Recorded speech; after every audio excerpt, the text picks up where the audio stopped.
Olá, está no ar o TVTST, o programa do Tribunal Superior do Trabalho. E você vai ver hoje, SDI1 decide que a empresa de telemarketing pode exigir certidão de antecedentes criminais para contratar. OAB no Paraná terá que pagar multa por descumprir ordem judicial. A decisão é da seção 2 de dissídios individuais do TST. Itaú é condenado por contribuir para as causas de AVC sofrido por bancário. Tudo isso e muito mais, agora no TVTST.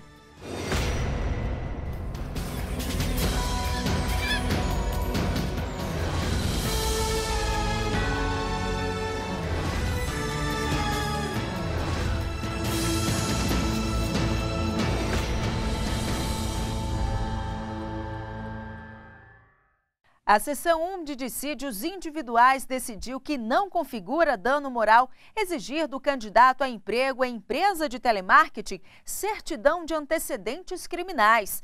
A decisão se deu a partir de uma ação movida por um atendente, que considerou que a exigência colocou em dúvida a honestidade dele.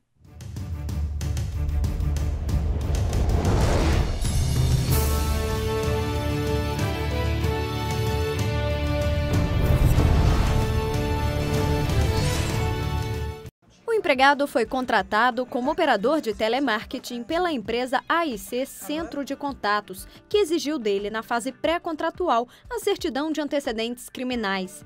Mesmo após permanecer na empresa por vários meses, o trabalhador buscou a justiça, alegando que a exigência do documento ofendeu sua honra.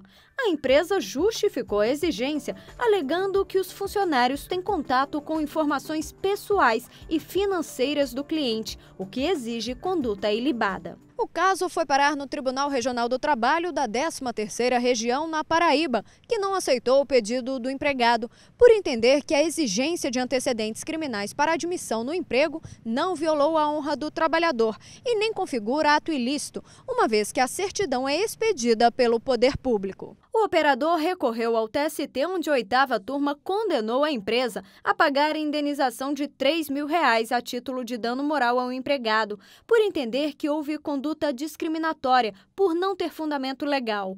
Já na seção 1 de dissídios individuais, o relator do recurso, o ministro Renato de Lacerda Paiva, afirmou que a situação não gerou dano moral. Para ele, só haveria dano se a atividade exercida pelo operador de telemarketing não justificasse a exigência da certidão. No voto, o relator lembrou um caso semelhante, julgado pela SDI1 em outubro deste ano, no qual ele teve o mesmo posicionamento. Nós julgamos há pouco, no dia 23/10, uma situação praticamente idêntica, operador de telemarketing, exigência de certidão de antecedentes criminais. Houve um debate muito intenso, embora com quórum escasso. Naquela oportunidade, 6 ministros entenderam que a mera exigência de certidão de antecedentes criminais não importaria em dano moral. 3 ministros acompanharam, mas com outro fundamento, porque se tratava de operador de telemarketing e como tal, ele teria acesso a dados confidenciais. Então, neste caso, era razoável a exigência.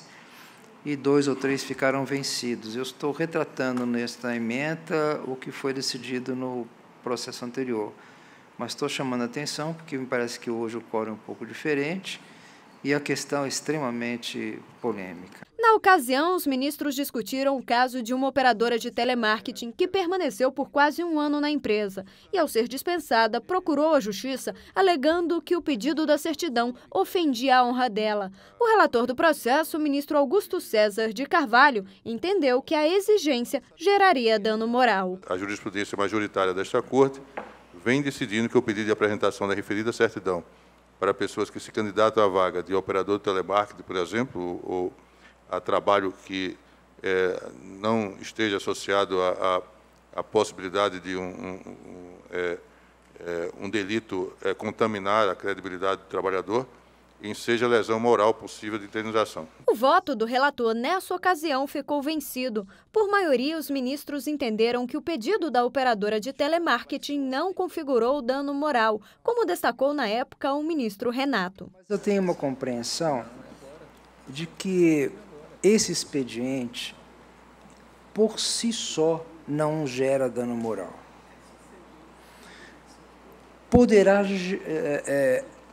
acarretar um dano moral numa situação específica de um empregado que tenha obstado o acesso ao emprego por conta de uma certidão negativa, de uma certidão positiva, de um antecedente criminal que não tenha nenhuma relação com a função. Então, nós vamos ter, neste caso específico, um dano moral. Mas o que o Tribunal Superior do Trabalho está consagrando é a tese genérica de que mera consulta ou o pedido de antecedentes criminais gera dano moral. Respeitosamente, esse é um procedimento que se dá para acesso a qualquer cargo público ou emprego público, e há uma outra questão. A primeira questão é que o empregador, dentro do seu poder de direção, ele tem o direito de saber quem ele está contratando. Com base nesse entendimento, a SDI1 negou também no julgamento recente o pedido de indenização por dano moral do operador de telemarketing. A seção 2 de dissídios individuais do TST manteve decisão do TRT do Paraná, que condenou a seção da OAB no estado a pagar multa por descumprimento de ordem judicial.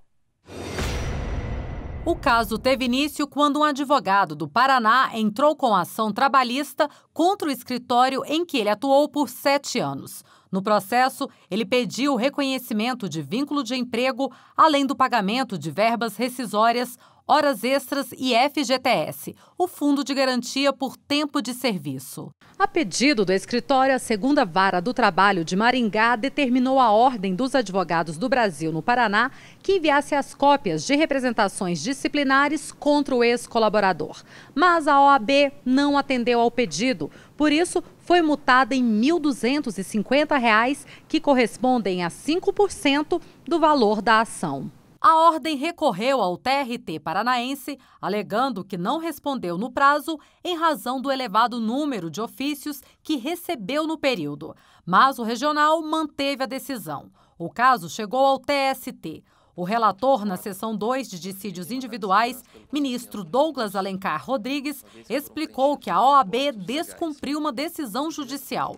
Por isso, a multa deve ser mantida. Eu estou votando, senhor presidente, no sentido de desprover o recurso e o faço por considerar que as alegações apresentadas como justificativa para o não atendimento das reiteradas solicitações judiciais não são admissíveis, ainda que possam explicar a inércia, a omissão no atendimento à solicitação judicial, não são elas suficientes para afastar a incidência da sanção legal. O Partido dos Trabalhadores foi condenado solidariamente por dívidas trabalhistas da campanha de um candidato a vereador em Minas Gerais. O caso foi avaliado pela 6ª turma do TST.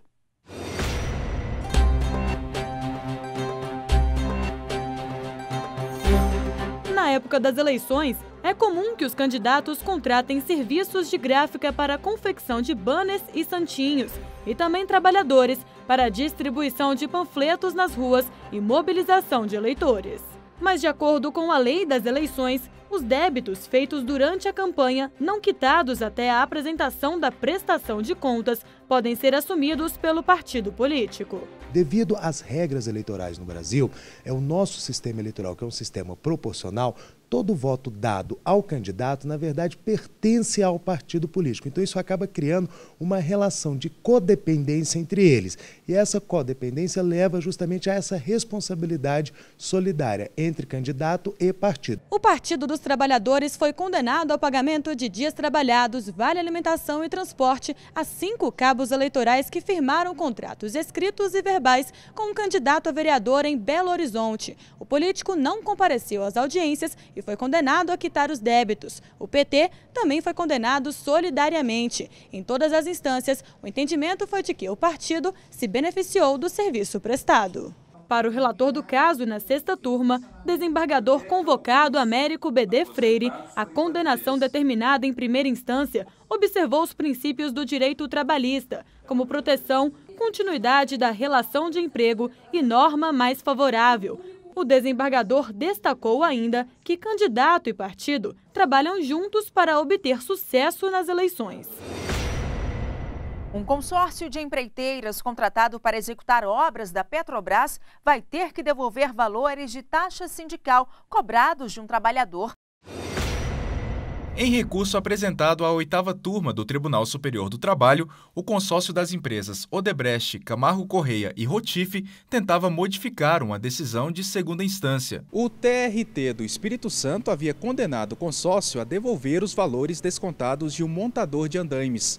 No período em que trabalhou em uma obra da Petrobras, 1% do salário dele ia direto para o sindicato.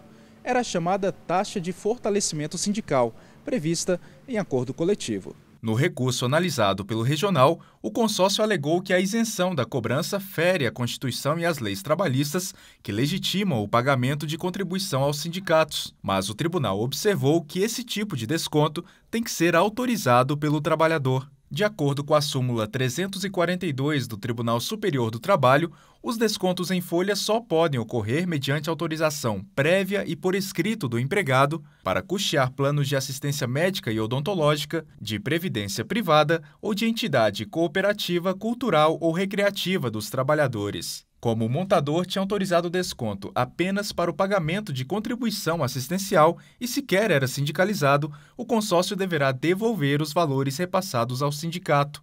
Ficou mantida a decisão do TRT do Espírito Santo, porque a 8ª turma do TST não aceitou o recurso das construtoras.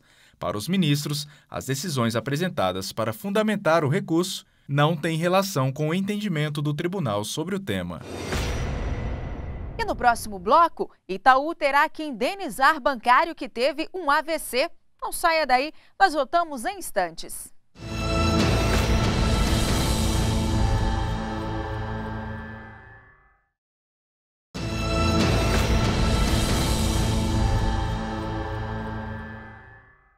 Veja algumas notícias que marcaram a semana no TST. Foi realizado no Tribunal Superior do Trabalho o 15º Seminário Internacional Ética na Gestão. O evento reuniu ministros de tribunais superiores, o vice-presidente da República, Michel Temer, além de representantes de outras instituições, como a Controladoria Geral da União e a Ordem dos Advogados do Brasil.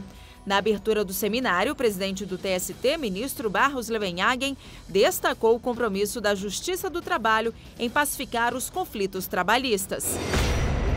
A desembargadora Maria Helena Malman, do Tribunal Regional do Trabalho da 4ª Região, foi nomeada pela presidente da República, Dilma Rousseff, para o cargo de ministra do Tribunal Superior do Trabalho. A nova ministra assumirá a vaga decorrente da aposentadoria do ministro Carlos Alberto Reis de Paula. A posse administrativa está marcada para o próximo dia 23 de dezembro. 25 computadores foram doados pelo TST ao município de São Francisco, em Sergipe. As máquinas, apesar de usadas, estão em bom estado e vão ser utilizadas pela Secretaria de Saúde e por outros órgãos do município, que conta hoje com cerca de 3.700 habitantes. A 5ª turma do TST negou recurso do Banco Itaú contra a condenação por ter colocado um empregado em ócio forçado. De acordo com o processo, a situação contribuiu para que o trabalhador desenvolvesse um acidente vascular cerebral. Por determinação judicial, o bancário foi reintegrado ao Itaú, mas ficou afastado com remuneração por mais de 10 anos. A incerteza quanto ao futuro profissional teria provocado estresse, hipertensão arterial e desencadeado até um acidente vascular cerebral. Ao ser dispensado em outubro de 2009, portanto 3 meses depois de ter sofrido o AVC, o trabalhador entrou na justiça e obteve uma decisão favorável para ser indenizado por danos morais e materiais. A sentença em primeiro grau seguiu o laudo pericial que indicou uma doença ocupacional em grau 1 de Schilling. A médica do trabalho explica. O professor Schilling, ele criou essa classificação em que a classificação 1 de Schilling, ela coloca o trabalho como uma causa necessária, realmente um fator que causou dano ao trabalhador. Então ela está relacionada como uma doença ocupacional ela é inerente da profissão, ela está relacionada à natureza da atividade laborativa. No TRT de Minas Gerais foi mantida a condenação imposta ao banco. O julgamento foi de que, ao afastar o bancário, a empresa contribuiu para um problema ainda mais grave. A conclusão foi pelo nexo causal entre o AVC e a conduta do banco. No TST, o relator do processo na quinta turma, ministro Emanuel Pereira, rejeitou o recurso do banco. Para ele, a conduta da empresa teve reflexos na doença desenvolvida pelo trabalhador. Assim, ficou mantida a decisão que determinou o pagamento de indenização de R$50 mil por danos morais, além de pensão em pagamento único, no valor de 50% do salário do bancário em outubro de 2009, multiplicado por 268 meses, correspondentes à expectativa de sobrevida do trabalhador. E essa notícia teve grande repercussão na página do TST no Facebook. Foram mais de 3.000 compartilhamentos e quase 300 comentários. A Josmari escreveu: o ócio não era uma escolha dele, a moral dele estava abalada. E isso abre as portas para várias doenças psicossomáticas. Ela achou justa a decisão. A pestana Alexandra também comentou que esse tipo de angústia faz várias doenças aparecerem. E você? Qual é a sua opinião sobre essa e outras decisões do tribunal? Curta a página do TST no Facebook e deixe o seu comentário. Acesse facebook.com/TSTjus. E o TST definiu parâmetros para a aplicação da lei que altera o processamento de recursos na Justiça do Trabalho. Saiba mais no quadro Tira Dúvidas.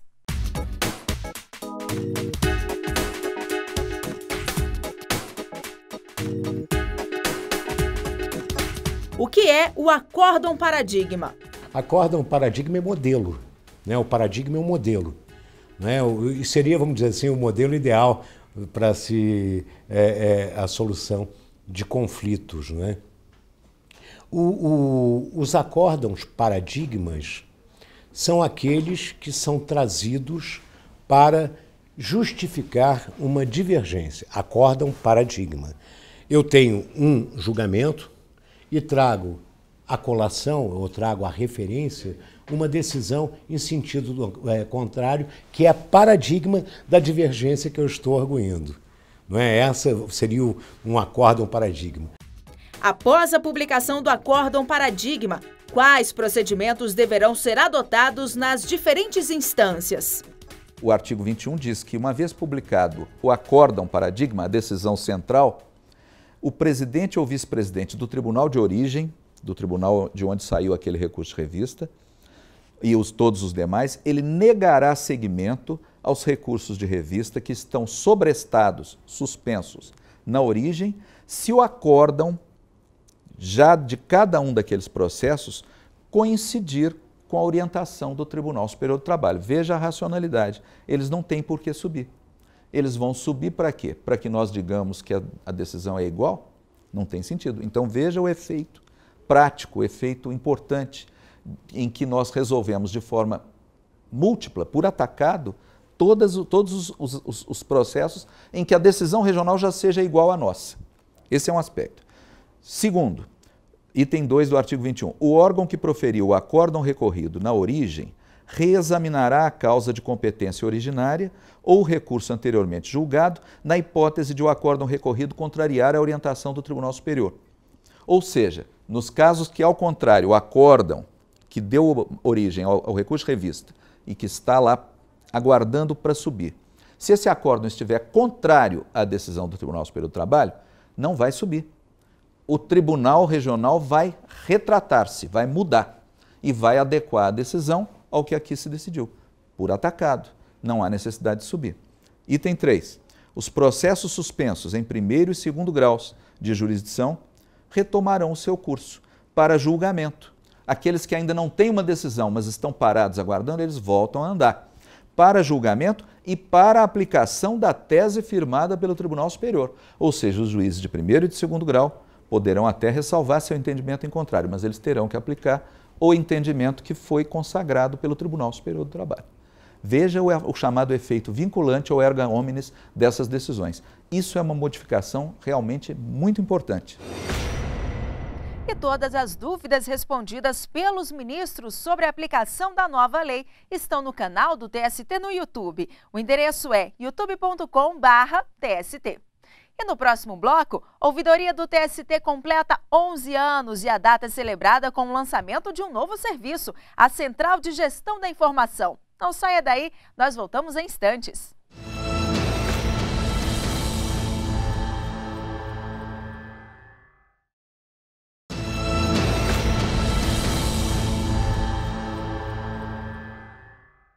E veja outras notícias que também foram destaques na semana. O Lar Francisco de Assis, a Brinquedoteca Ludocriarte e a Rede Feminina de Combate ao Câncer no Distrito Federal foram beneficiados pela campanha Natal Solidário, lançada pelo TST.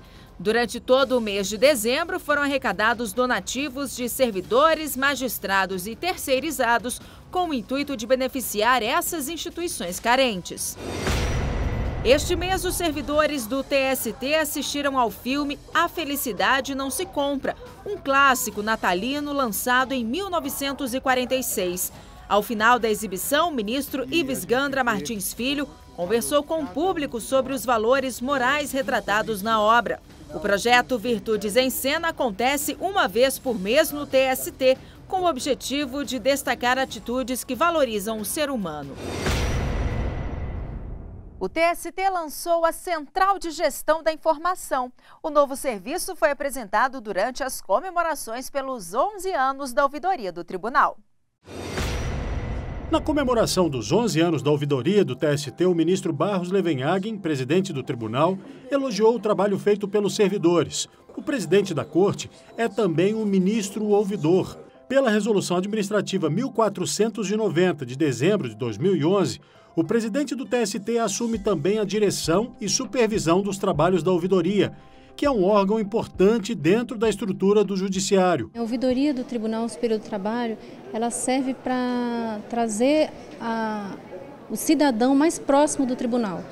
Então, muitas pessoas procuram ouvidoria para ter uma interação melhor com a administração, fazendo solicitações, reclamações. Então, a ouvidoria ela encaminha essas ocorrências à área competente para dar uma solução, para trazer uma resposta para o cidadão. A comemoração dos 11 anos da ouvidoria marcou ainda a inauguração da Central de Gestão da Informação, a CGI. No sistema, vai ser armazenado o conhecimento para uma resposta rápida ao cidadão que fizer contato com os atendentes da ouvidoria. A ideia principal é prover a ouvidoria com uma ferramenta que pudesse auxiliar no momento que um cidadão liga para fazer uma manifestação. Nesse momento, a maioria das manifestações, de alguma forma, já ocorreram. Então, isso está registrado num documento, num arquivo, e hoje ela vai trazer esse ganho à ouvidoria no momento que, quando alguém precisar de uma informação que já foi registrada no passado, ela venha de forma mais ágil, mais rápida, ela possibilita classificar essa informação, esse conhecimento. Esse é o módulo de cadastro, onde a gente vai criar e editar os conhecimentos. Esse outro módulo é um módulo de consulta. Então, uma vez que o conhecimento está inserido na base, ele passa a ser consultado nesse módulo. Com um clique no mouse, o presidente do TST deu início à utilização do sistema, que vai ser importante também para a gestão estratégica, planejar melhorias no atendimento ao cidadão. É o que explica o assessor-chefe de gestão estratégica do tribunal, Márcio Cruz. Nós somos uma unidade de apoio da presidência. Em poucas palavras, o que eu chamaria de gestão estratégica? É a unidade responsável por consolidar todas as ações necessárias para que o tribunal desenvolva melhor, de forma mais eficiente, cumpra a sua missão e atinja a sua visão. E eu só tenho que agradecer muitíssimo a colaboração de todos, porque o que fazem com dedicação e o fazem não em relação a uma pessoa, mas para o engrandecimento da instituição a que todos nós servimos, que é o Tribunal Superior do Trabalho, o Conselho Superior da Justiça do Trabalho, e deixar bem informado o cidadão jurisdicionado. Porque a angústia que o aflige diante do processo que tramita no Tribunal Superior, que a ouvidoria tem desenvolvido bem, dadas as respostas possíveis. E o TV TST termina aqui, mas você pode continuar acompanhando as notícias do Tribunal Superior do Trabalho pelas redes sociais e pelo site tst.jus.br. Obrigada pela companhia e até o próximo programa.